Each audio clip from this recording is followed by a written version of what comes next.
شیردل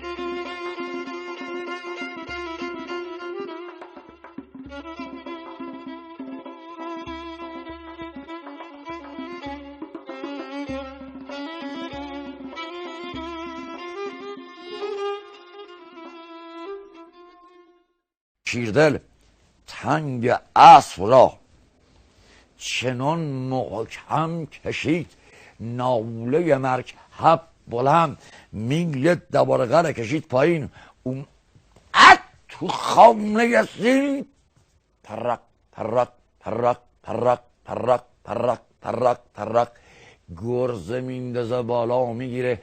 یک نعره کشید، گوای مرزبان کی هستی؟ گرازه مسلح تاخ کرد که گردان کدامند و جنگ آوران، دلیران و کار آزموده سران. کسی که آمدی برا گرفتن مرز، از این ور کاراگاهان خبر دادن به پایتخت که شخصی به نام برزو آمده میخواد اعلام جنگ بده. دستور خسرو سپهبد توست. بله قربان. پیشخانه را حرکت بده به سمت جبهه جنگ، سر راه به دشمن بگیریم.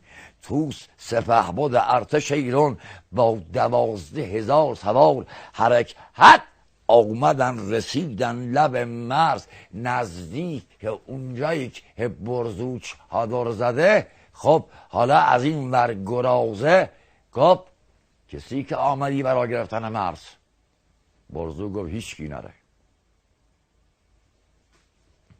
رسیدن نیرو برای ایرانیا، کسانی که در دژ بودن دلشون قرص شد.